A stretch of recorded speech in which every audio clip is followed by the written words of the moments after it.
বন্ধুরা, আমি যেটা আজকে দেখাচ্ছি এবং যে গাছটার আজকে আমি রিপোর্ট করব, সেই গাছটার নাম হচ্ছে ইচাভেরিয়া ডাস্টি রোজ। ইচাভেরিয়া ডাস্টি রোজ গাছটার আবার অন্য নামও আছে, মেক্সিকান গ্লোবস নামেও পরিচিত। Mexican Globes. তো গাছটা পাতাটা হচ্ছে ভীষণ মোটা এবং রসালো। দেখো পাতাগুলো একটু মোটা এবং রসালো, দেখো। হ্যাঁ, এবং এর পাতা থেকেও গাছ তৈরি হয়। শুধু পাতা থেকে নয়, শিকড় থেকেও হয়। এই গাছটা যেমন হয়েছে, আমি প্রথমে একটা পাতা এখানে ফেলে রেখেছিলাম, একটা না দুটো বোধহয়, যাই হোক একটা গাছ থেকে, মানে একটা পাতা থেকেই গাছটা হয়েছিল এবং দুটো গাছ হয়ে গেছে। দুটো গাছ দেখতে পাচ্ছ, দেখো দুটো গাছ হয়ে গেছে।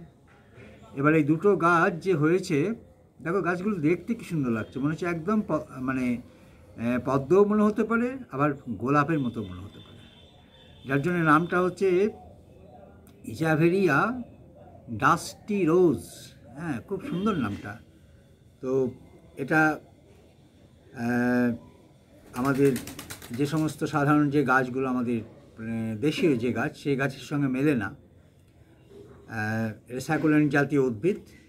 এরা বেশি জল সহ্য করতে পারে না, আবার একেবারে জল না দিলেও হয় না। যে যখন টবটা শুকিয়ে যাবে, হালকাভাবে দেখবে যে রস নেই মাটিতে, তখন জল দেবে। তো আমি দেখাচ্ছি কীভাবে আমি গাছ দুটোকে প্রতিস্থাপিত করব। দেখো গাছ দুটো জয়েন্ট হয়েছে, আমি গাছ দুটোকে আগে তুলে নেবো। কীভাবে তুলবো, যেহেতু এটা প্লাস্টিকের ছোট্ট টবে এটা লাগানো আছে, তোলাও সহজ। দেখো আমি তুলছি, একদম সুন্দরভাবে তুলে নেবো। হ্যাঁ, উঠে গেছে, দেখতে পাচ্ছ? দেখো এবার আমি জাস্ট ছাড়িয়ে নেবো মাটিগুলো ছাড়িয়ে নেবো, আর গাছ দুটোকে বিচ্ছিন্ন করব। দুটো গাছ যে আছে, হ্যাঁ, এই দুটো গাছকে আমি কিন্তু বিচ্ছিন্ন করব, অর্থাৎ দুটো টবে আমি লাগাবো। দেখো মাটিগুলো কীভাবে ফেলছি। বেশ, এবার যেখানটায় কাটলে সোজা হবে আর কি, সেইটা আমি দেখে নিই। এই জায়গাটাই কাঁচি দিয়ে কেটে দিচ্ছি, এই জায়গাটায়। এটাই জয়েন্ট দুটো রয়েছে মনে হচ্ছে, দেখো এখানটা কাঁচি দিয়ে, হ্যাঁ, বিচ্ছিন্ন হয়ে গেছে, দুটো আলাদা আলাদা হয়ে গেছে। হ্যাঁ, দুটো আলাদা আলাদা গাছ হয়ে গেল। এবার দুটো আলাদা গাছকে আমি দুটো জায়গায় প্রতিস্থাপিত করব। খুব সাবধানে করতে হবে, কারণ এদের পাতাগুলো খুব নরম, একটু টাচেই কিন্তু পাতাগুলো ভেঙে যেতে পারে। তো বয়স হয়ে গেলে সেটা পাতা ভাঙবেই, স্বাভাবিক। দেখো ছিল একটা বড় ছোট্ট, এই টবটাই ছিল, দুটো গাছ হয়েছিল। আমি এদেরকে বড় জায়গা দেবো। বড় জায়গা দিলে কী হবে না, বড় জায়গা দিলে এরা এদের যে বৃদ্ধিটা, সেটা খুব তাড়াতাড়ি হবে এবং খাবার বেশি পাবে। স্বাভাবিকভাবেই গাছ তো খাবার চাই, যত খাবার পাবে তত বৃদ্ধি তার। দেখো আমি কিন্তু কিচ্ছু করছি না, দেখো শিকড় রয়ে গেছে। তো আমি এই যে টবটা মাটি ভরে রেখেছি আগে থেকে, আবার কিন্তু মাটি দিয়েই ভরবো আর কি। তো কী হবে, একটা টবে, এই বড় টবটাতেই কিন্তু আমি দুটো গাছকে বসাবো। ছিল এইটুকু টবে দুটো গাছ, আমি একটা বড় টবে, হ্যাঁ, এটা 8 ইঞ্চির টব, 8 ইঞ্চির টবে আমি কিন্তু এদেরকে প্রতিস্থাপিত করব, দুটো গাছকেই। বেশ, প্রতিস্থাপিত করার আগে আমি একটু গর্ত করে নিই, যাতে গাছটা শিকড় চালাতে সুবিধা হয়। দেখে নাও, এখানে আমি একটা গর্ত করে নিলাম, এখানটা একটা গর্ত করবো, দুটো গাছের জন্য দুটো সাইডে দুটো দেবো। দেখা যাবে যে এক বছরের মধ্যেই পুরো টবটা ভর্তি হয়ে যাবে। বেশ, এখানটায় আর একটু মাটি দিয়ে দিই, সবচেয়ে সুবিধা হয়। একটু মাটি ভরে দিই, গাছটা আরও জায়গা পাবে, আরও মাটি পাবে।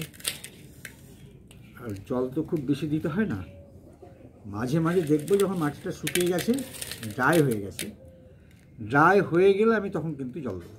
একদম দেখবো যে হ্যাঁ শুকনো হয়ে গেছে মাটিটা, তখন আমি কিন্তু ওদেরকে আবার জল দেবো একটু করে। আবার 15 দিন 20 দিন পর আবার জল দেবো, এভাবে। তো এবার আমি একটু করে গর্ত করে নিচ্ছি, দেখো দেখাই, তোমাদের দেখাচ্ছি, রাখি। দেখো দুটো গাছের জন্য দুটো গর্ত করে নিলাম, এখানটা একটা, যাতে শিকড়টা সুন্দরভাবে মাটিতে চলে যেতে পারে, এখানটাতে একটা।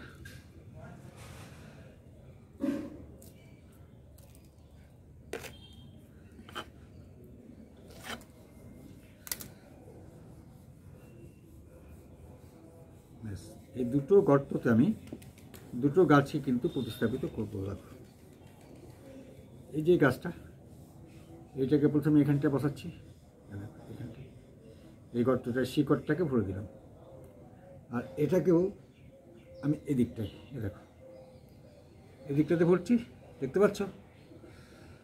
হ্যাঁ হ্যাঁ, এখানটায় একটু আঙুল দিয়ে করে নিচ্ছি যাতে খুব বেশি ভিতরে লাল ঢুকে যায়, ব্যাস। আর এটাকে একটু মাটির চাপা দিয়ে দিলাম, এবার দেখতে পাচ্ছ? এবার আমি আরেকটু মাটি দিয়ে দিই।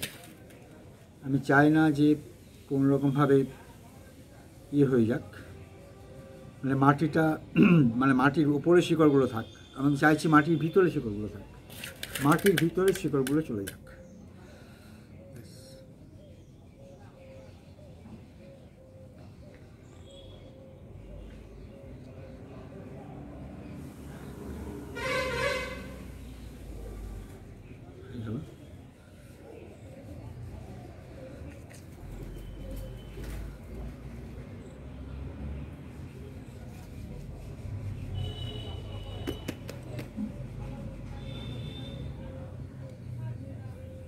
এবার এই যে আমি ওদেরকে প্রতিস্থাপিত করলাম, সাইডগুলোকে একটু করে আমি জাস্ট আঙুল দিয়ে টাচ করে দিয়ে দিচ্ছি, যাতে ও বুঝতে না পারে যে আমি অন্য জায়গাতে এলাম, ব্যাস।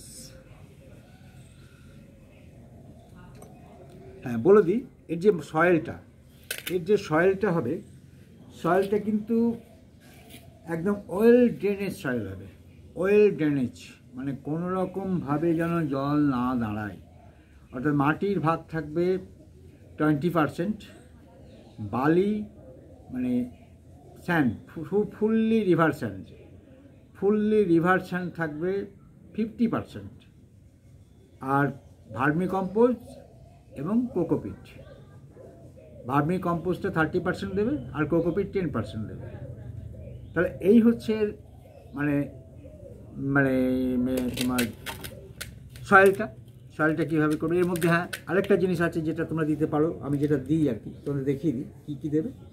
যেটা জল ধারণের ক্ষমতা নেই, কোনো সারও নয়, কোনো মানে দামি জিনিসও নয়, বাড়িতেই থাকে, থার্মোকল এরকম, এই যে থার্মোকল, এই থার্মোকলগুলো টুকরো টুকরো করে দেবে। তাহলে কী হয়, থার্মোকলে জলও ধরে রাখতে পারে না, আর কী হয়, মাটিটাকে হালকা রাখে, মাটিটাকে ভীষণ হালকা রাখবে। যত হালকা রাখবে এই গাছের পক্ষে তত কিন্তু উপকারী। বেশ, এটা হয়ে গেল। এবার আমি জল দিয়ে দেবো, এবার আমি জল দিয়ে দিচ্ছি, একটু জল দিয়ে দিচ্ছি, জলটা দিলাম। আর কিন্তু মোটামুটি একে 15-20 দিন জলের দিকে আমি যাব না, 15-20 দিন আমি কিন্তু জল দেবো না। হ্যাঁ 15-20 দিন আমি কিন্তু আর জল দেবো না। এই যে জলটা দিচ্ছি দেখো, সঙ্গে সঙ্গে জলটা কিন্তু নেমে যাচ্ছে, সয়েলটা এমনভাবে তৈরি হয়েছে, দেখো বুঝতে পারছো, কোনো জল নেই, জলটা দাঁড়িয়ে নেই। সুতরাং এইভাবে আমরা কিন্তু গাছটার মানে প্রতিপালন করব এবং এইভাবে যত্ন করব, আর মানে তাহলে দেখবে যে তোমার বাগান একটা অপূর্ব গরিমায় পরিপূর্ণ হয়ে উঠবে। তো বন্ধুরা, ভিডিওটা দেখে যদি তোমাদের ভালো লেগে থাকে তোমাদের, তাহলে অবশ্যই সেটাকে সাবস্ক্রাইব করবে এবং লাইক, কমেন্ট এবং শেয়ার করবে।